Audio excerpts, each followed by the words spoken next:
Here in the studio is Eric Mandel, Senior Editor for Security at the Jerusalem Report. Thank you very much for coming. We see these conflicting statements from Washington on one hand, Israel and Qatar, we'll see in a moment as well, and Hamas on the other hand. How do you decipher this? Well, I don't think it does the negotiations any favors by having the president saying he thinks a deal will be done on Monday. I think it takes away some of the leverage. It puts it back in the hands of Hamas.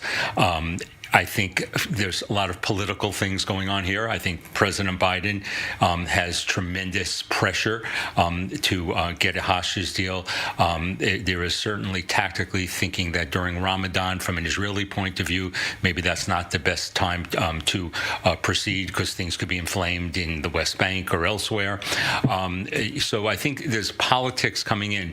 But as an American who speaks to Congress, I would say that President Biden's short-term political interests in getting a hostage deal sooner are not more important than America's long-term interests in the Middle East, and the primary part of that is defeating Hamas. Is there a contradiction between getting a deal and American interests?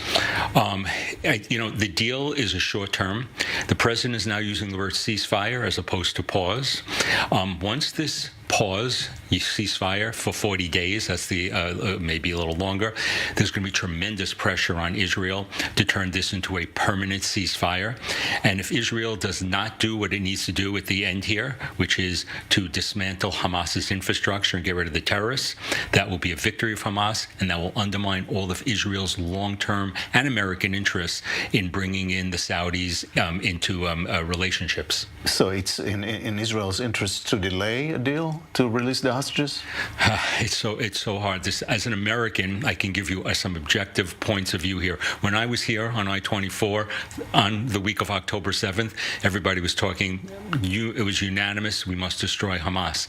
And then the realization about the hostages, that they became a priority. And it's this split in the votes when you look at the Israel Democracy Institute, looking at what it says Israelis want. When you make it binary, basically 40% say you must prioritize destroying Hamas, maybe a little under 30% it's the hostages, although they have the loudest voice in the media, and about 30% don't know what to do. So each one of these things plays against one another, but a short-term deal here will make it much harder for Israel to go and do what it needs, unless Israel uses the time, the 40 days, to move out the people from Rafah, the 1 million people, and I'm not sure America buys into that plan.